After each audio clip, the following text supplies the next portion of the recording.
Hi, I'm Dwayne Brown. Tonight on KPBS Evening Edition, another reprieve for California prisons. And the president goes to bat for his signature health care law. And a San Diego woman needed some presidential assistance during his speech today. We talk with her about what happened.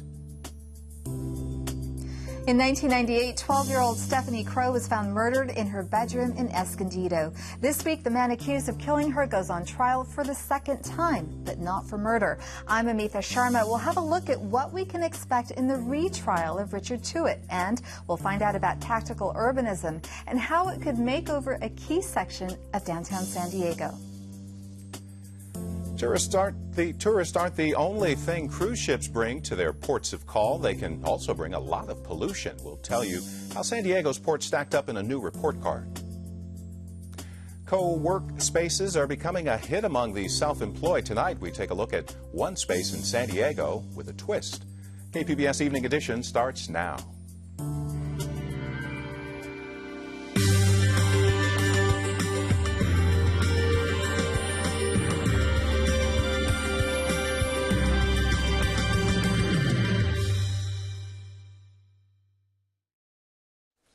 Hi, good evening. Thanks for joining us. California is getting an extra month to reduce its prison population. Federal judges extended the deadline today, giving the state and a mediator more time to agree on a plan. Governor Jerry Brown and lawmakers want a three-year delay to give rehab programs time to work. Right now, they only have until late February. President Obama turned his attention to health care today. He says there's no excuse for the technical problems on the federal sign-up website. The product, the health insurance, is good. The prices are good. It is a good deal.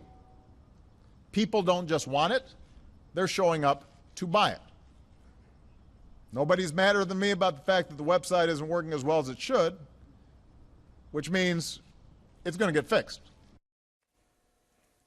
The president says he's bringing in additional technology experts to fix the problems. Republicans opposed to the Affordable Care Act say fixing the site won't fix problems with the law.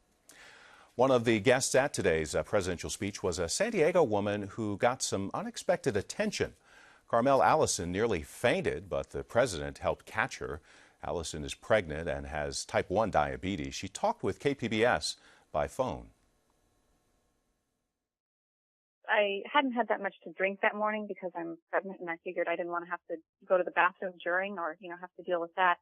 I think I just got a little bit lightheaded, and I started to, see stars, and I realized, uh-oh, this is bad, and started hoping that it would go away. But next thing I knew, I was, being held by the president, and he was telling me I was going to be okay, and I realized, oh, no, that just happened. The president joked this is what happens when he talks too long. He checked up on Allison later to make sure she was all right. Allison says she was invited to the event today after writing a positive blog post about Obamacare. Jury selection begins this week in the retrial of Richard Tuite, the man convicted of killing 12-year-old Stephanie Crowe in San Diego's North County. Amitha Sharma is in for Peggy Pico tonight with a look at the twists and turns in this complex legal case. It's been nearly 16 years since 12-year-old Stephanie Crowe was found stabbed to death on her bedroom floor in Escondido. Her brother and his two high school friends were initially accused of the murder, but on the eve of their trial, the girl's blood was found on a sweatshirt worn by a mentally ill transient named Richard Tuite. He was eventually convicted of voluntary manslaughter in 2004, but last year, his conviction was overturned, and his retrial starts tomorrow in a San Diego court. Joining me with details of this unusual case are KPBS senior editor Mark Sauer and Guylan Cummins. She's a First Amendment attorney with Shepard, Mullen, Richter, and Hampton in their San Diego office. Guylan, let's start with you. How did we get to this point? Why is Tuite on trial again? Well, like you said, there was a conviction. It got appealed to the Court of Appeal on the state court level. The Court of Appeal affirmed the conviction, saying that there wasn't any error that was prejudicial. But the Ninth Circuit took a look at it, and they said, no, we think there is. Essentially, you've got a voluntary manslaughter conviction, but a crime that looks more like murder. 9 stab wounds. It looks like an intent to kill. The jury had a hard time deliberating. It looks like a compromising verdict. And then the error that they found that was so important was the rebuttal expert witness. The cross-examination of him was shut off. And the courts have said that cross-examination is the greatest engine for seeking out the truth. So the court found that was prejudicial. Well, Mark, during Richard Tuite's first trial, Stephanie Crowe's brother, the victim's brother, and his two friends who were actually initially arrested and charged with the murder of this girl were put on trial. Do you expect this strategy to be used by the defense attorney again? Yes, it's the same defense attorney, Brad Patton, in front of the same judge, Judge Link, and he has said at the time when the retrial was set that he would use this again. The boys it was on the eve of trial and jury selection when they discovered this blood of Stephanie Crowe's blood on Richard Tuite's sweatshirt. This is a transient man, very soiled sweatshirt, as you can imagine. The Escondido Police Lab, let's say it's not the greatest police lab in the country, failed to find this blood. A top DNA expert found it after the boys' defense attorneys sent it up there to the Bay Area. And the original jury looked at those interrogation tapes, 30 hours of them, looked at the whole case, listened to the defense case that these boys did it, not my client, and they dismissed that, they told us at the time, in about an hour, although they deliberated for many days. So he will try to do this again, apparently, and we'll see how successful it is. So, Guylan, that sets up a very interesting situation here, because on the one hand, Michael, Stephanie's brother, received a factual innocence finding from a Superior Court judge in this case. So can the prosecution in the retrying of Richard Tuite use that factual finding of innocence as part of their case? You know, I don't know whether it will be allowed or not. I'm sure it's going to be the subject of a motion to keep it out. And it strikes me that probably the judge will limit that kind of evidence. So, Mark, you've covered this trial or this case for years now. There have been so many twists and turns. Stephanie's murdered. Her brother and his friends are arrested. There are coerced confessions. Then on the eve of the trial, they find this blood on Richard Tuite's sweatshirt. He's put on trial. He's convicted. And now there's another retrial. What do you make of this case? Well, it's just remarkable. It's just really unbelievable. I should add, not just the blood on his sweatshirt, but in the trial of Richard Tuite, they actually found blood on an undershirt he was wearing, a jail T-shirt on the hem of that shirt. So the defense is going to argue this was contaminated somehow in the lab or in the gathering of evidence, but it's pretty hard to make that argument for two different articles of clothing. The evidence is overwhelming. The case is pretty simple, really, as long as it's gone on. But the angst and the tragedy for the Crowe family, it's just been remarkable all these years. Plus the other two boys, Josh Treadway and Aaron Hauser, who's gone through this. These are men approaching 30 years old now. They were 14, 15-year-old boys when they were interrogated. It's just amazing how long this has gone on, and the tragedy just is compounded and compounded. The Crowe family has a $7.25 million settlement from Escondido. They didn't want to go to trial on the civil side, and they paid that settlement in this case here for wrongful arrest and prosecution. So they're comfortable financially. They moved out of the area. They're living in another state. But the case never seems to end. And how costly do you think it's been? Boy, it's got to be millions, wouldn't you say? You've got this was the 4-month, one of the longest, costliest criminal trials in San Diego history. Now you've got a retrial, all the appeals, and some of that would be picked up by the taxpayers, would it not? Well, it strikes me that that's probably how it's getting paid for. I don't think Mr. Tuite has resources to hire an appellate lawyer, so I would guess that it is. So it'd probably run into the millions by now. Guylan, Mark, we've got to close it there. Thanks for coming on the program. Thank you for having us.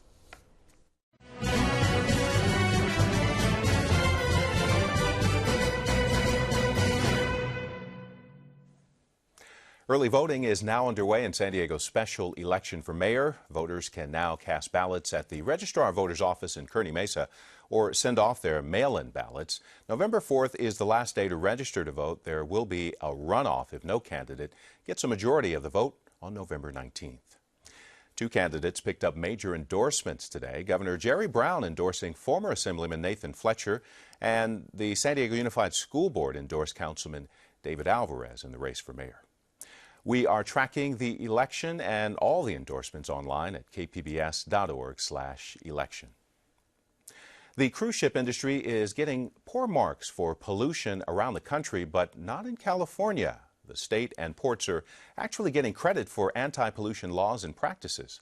Joining us to talk about the survey is KPBS business and environment reporter Eric Anderson. Eric, why is the cruise ship industry getting such a bad rap? Well, Dwayne, Friends of the Earth found that cruise ships dump somewhere in the neighborhood of 1 billion gallons of raw or poorly treated sewage into ocean waters around the world. And the ship's diesel engines foul the air in many ports, that is. Out of 16 cruise lines surveyed by the group, 7 received failing marks when measuring their impact on the environment. Overall, the report was not very good for the cruise ship industry. Now, it sounds, Eric, like things are a bit different here in San Diego, are they? Oh, yes, they are. In fact, the Friends of the Earth gives the state of California high marks for restricting the dumping of sewage in state waters. Ships simply aren't allowed to dump sewage, even if it is properly treated. And the advocacy group says that ports like San Diego's have implemented procedures and practices aimed at reducing air pollution. For example, the Port of San Diego allows cruise ships to plug in when they're docked. That allows vessels to shut off their diesel engines while keeping the lights on. The port also requires ships to come into bay at much slower speeds, and that means they don't burn as much fuel and as a result don't create as much air pollution. Port officials say they're working to stay ahead of the curve on these practices because they believe that tourism and the environment are both important to people who live here. KPBS business and environment reporter Eric Anderson.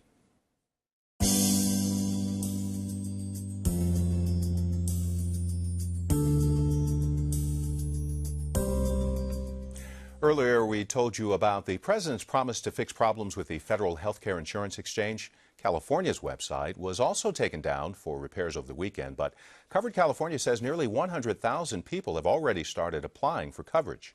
It won't start until January, though. So what can consumers expect between now and then? Speak City Heights reporter Megan Burks joins us with this week's Second Opinion. We're almost a month into open enrollment. Are you getting any questions from people who have successfully signed up for Obamacare? Yes, this week's question comes from Diane Matsumoto. Her question is actually for a friend. The friend is currently uninsured because an unlucky streak of health problems caused her premium to quadruple. She already logged on to Covered California and found a much more manageable plan, but it doesn't kick in until January. Here's Matsumoto's question. Her concern is, what happens between October and January if, she has another surprise medical emergency. So, Megan, is there anything she can do if she needs emergency coverage before January? Not really. She could try to take out a private policy and cancel it on January 1st, but the new rules on pre-existing conditions also don't go into effect until next year. So the chances she'll be denied coverage are pretty high, as are the likely premiums. Is that the case for everyone? There is gap coverage for low-income people who will become eligible for Medi-Cal next year. It's called the Low-Income Health Plan, and it's run through the county. Individuals must make about $1,200 a month to qualify. To ask your Affordable Care Act question and to use our Obamacare app, go to kpbs.org/secondopinion. Speak City Heights reporter Megan Burks. San Diego planners are looking to the public for suggestions on how to revitalize the shabby corridor along C Street downtown. Amitha Sharma tells us more about this new approach. It's called tactical urbanism, and San Diego city planners hope to use the strategy to lure residents into helping them redesign a key section downtown. C Street between 3rd and 4th Avenues is blighted and officials believe is not living up to its potential. Bahija Hamraz is district director of the Downtown San Diego Partnership. She's in charge of engaging San Diegans in the effort to remake C Street. She joins me now. So what does C Street look like right now? As you said, it's dilapidated. So C Street is a corridor. The trolley runs right through it, but the problem is it's not very well lit, and there's a lot of vacancies, and so people avoid that street. It's where most of the criminal activity along the trolley line goes, if is focused there, and so it's something that people avoid, even though there are a ton of buildings around there with a ton of employees, and it's right next to City Hall. Well, City Hall's right on C Street, and so we think we can do better than that in downtown. How did it get this way? I think it started possibly with the closing of the California Theater, unfortunately. When it first opened in 1927, it was an artistic beauty, is what they said. And it had a ton of live shows. I mean, the Beatles, Elvis Presley were there. But since I think it was 1990 or so, they were going to demolish it, and it hasn't been demolished, and it's still sitting there. And it is a historical building, and it was once very beautiful, but it's lending to the issues that are on C Street. So you're holding an event this week to try and get the community engaged in this. What are you hoping from the public? So we're using tactical urbanism to try to get people to talk about C Street. What we've noticed is C Street is sort of suck the energy out of people in the area, and people just ignore it like it's not there. What we're doing is we're hoping to do short-term action that'll create long-term change. We're going to have an event. We're having tables there. We're asking people to bring their lunch. Literally just sit and talk and look at this street that you've been avoiding and reimagine what it can be and tell us what you think that should be. What's your sense about how involved or engaged the public is going to be on this? I think people are already showing that they're so excited. I think we sort of woke something up in the community.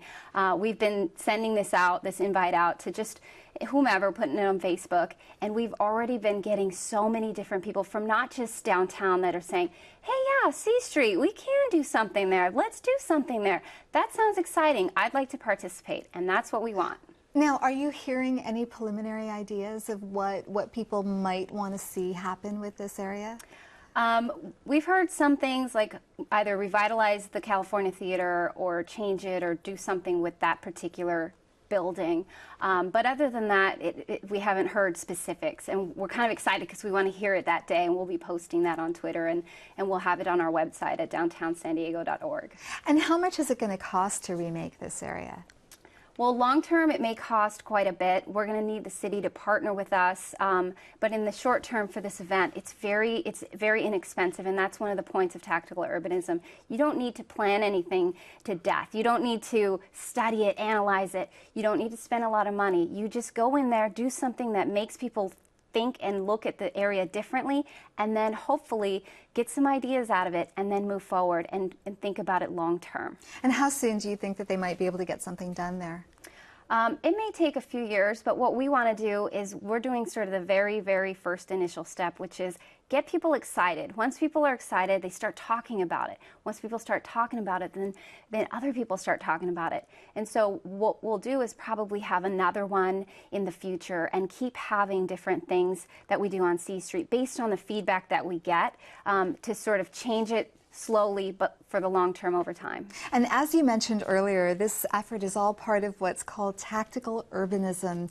What is so cutting edge about it? Well, tactical urbanism it's amazing because it's grown to a global phenomenon. It's sort of rethinking the way we plan. And so in New York, one of the most famous positive things that happened is that they closed Times Square on a temporary basis for 6 months to traffic, just to see what would happen. And people flocked to the area. The pedestrian injuries went down, rent went up, and vacancies there are none. And so what they realized is when we take our streets and reimagine them and give them back to the public, when we reimagine all public space and create an environment that's more inviting to people, people like it. And so they're going to do that permanently starting in December. And we've got to wrap it there. Bahija Hamraz, thanks for coming on the program. Thank you. There's more on our website. Thanks. Looking for a job just got a lot easier for military veterans in San Diego and across the country. A nonprofit association of employers are meeting in Coronado this week. They held a one-day job fair with dozens of employers from around the country. Mark West is one of 5,000 people invited to the Veterans Connect Career Fair on Coronado. After 24 years in the Navy, he went back to school and got a master's degree in public administration. He says the job search has been good, but a little frustrating since he graduated in August.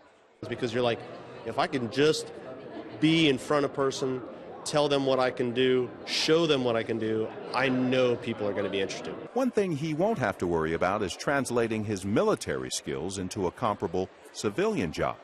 That's because Direct Employers, a nonprofit association of nearly 700 companies, has created a website called veterans.jobs. Simply enter your military code and it does the work for you, says Nancy Holland, whose company put on the first-time event. So the veteran can put in their military occupation code, and then it will translate to a civilian job within our database of over 1 million jobs that we pull from our members. Veteran Mark West was excited to see life science companies recruiting because that's what he's interested in. Something where I'm changing and making a difference, because I want to go to the office where it's like, not quite like a Facebook office, but I want to be in an office where it's really dynamic. You can still check out the job opportunities at veterans.jobs or us.jobs for non-military folks looking for work. This was the first time organizers of the event catered to veterans. They chose San Diego because of its large military population. Well, with the ups and downs of the economy, more folks are finding themselves self-employed, and a new concept called co-workspaces has sprung up. It's like a gym membership, but for an office where members pay monthly dues. KPBS reporter Claire Trageser tells us about a San Diego shared office space with a twist. Walk into a nondescript office building in Sorrento Mesa and enter HeraHub's large open workspace, and you'll notice some things that seem out of place in an office.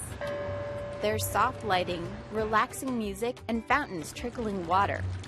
Then, something else becomes apparent. Everyone working in this office is a woman. HeraHub is focused on serving female entrepreneurs. We really find that women are looking for that sense of community and connection. They're really natural collaborators. Felina Hansen started HeraHub 2 years ago as one of the few women-only shared office spaces in the country. It operates under the idea that women work better when surrounded and supported by other women. More than 300 business owners, employees, and students are now members, which means they can use the office's locations in Sorrento Mesa, Mission Valley, and Carlsbad. Hansen had been working from home for 8 years and opened HeraHub because of her own needs. Women are natural collaborators. We love to build community, and stick somebody in their spare bedroom, staring at a wall, talking to their cat for 8 years, and it's really hard to be productive and creative and be inspired to really grow your business and take it to the next level. The company can't outright exclude men. Hansen says men have come to the office's workshops, but no men have been interested in joining. Some men have inquired, but no one has actually applied. That's maybe not surprising, considering HeraHub's female-friendly environment. Hansen says it's modeled after a spa, with pretty decorations, art on the walls, and exercise balls to use as chairs. It also offers women-oriented mentoring, networking, and training events. Members are collaborating on a daily basis, whether it's just bouncing an idea off of somebody that brings a different perspective, or it's participating formally in one of our weekly educational workshops. Just that opportunity to connect and to ask questions and to be open to finding new answers for things. You might think these offices are for homemakers looking for a little time out of the house, but HeraHub attracts scientists, tech entrepreneurs, lawyers, and other successful business owners. One of them is Lana Fenn, who used to work for the biotech Genoptics until she started her own company 7 months ago. It's called Personalized Diagnostics and works to build partnerships between American and Chinese biotechs in personalized medicine. Because Fenn was going from a big company to working by herself, she knew a shared office would be a must. Because I know myself, I think working from home is very challenging for me, and just too many distractions, and also I miss the sort of the camaraderie, the intellectual interactions with coworkers. And then HeraHub really kind of brought that piece for me. I get to come to HeraHub and interact with all the wonderful women entrepreneurs and get ideas. Fenn spends 4 to 8 hours a day in the office and also sometimes brings in clients for meetings. This can be a startling experience when they realize everyone in the office is a woman. I had a business meeting with a billion-dollar company. It's one of my clients that was here. And then, these like 50-year-old guys showed up with their briefcases, And then they were like, wow, this is really exciting. This is interesting. We've never seen it before. Stephanie Ringgold has been a member of HeraHub from the very beginning. She owns a company called Tea Shea that makes organic body care products out of tea and shea butter. Here I just kind of come when I need the space to kind of decompress and have my moment and really focus on something very specific that I want to get accomplished. Membership fees for HaraHub range between $130 and $370 a month. That can be a steep price for a new business owner, but Ringgold says she evaluated the costs and benefits carefully. And looking at what I pay and what I receive, the return on investment far outweighs the cost. Now Hansen is gearing up to spread HaraHub far beyond the San Diego region. She wants to open 200 more hubs across the world in 5 years. In some ways, HaraHub sounds like a nonprofit, but it isn't. Hansen runs it as a profitable business, in part to provide a model to her female members. We have a slogan at HaraHub, go big or go home. So really inspiring women to think bigger. How can they take their business to the next level? How can they really create that community, that really the, tide lifts all ships sort of model? If Hansen succeeds, HaraHub will be a good illustration of going big and not going home. Claire Tregesser, KPBS News. San Diego's a nice place to be. More warm weather across the county this week. Morning clouds and dense fog along the coast, then partly sunny with temperatures in the low 70s. More clouds turning mostly sunny inland with highs near 80. Clear in the mountain areas over the next few days, low 70s, and plenty of sunshine in the desert with temperatures in the 90s. You can find tonight's stories online at kpbs.org/evening edition. Thanks for joining us. Good night.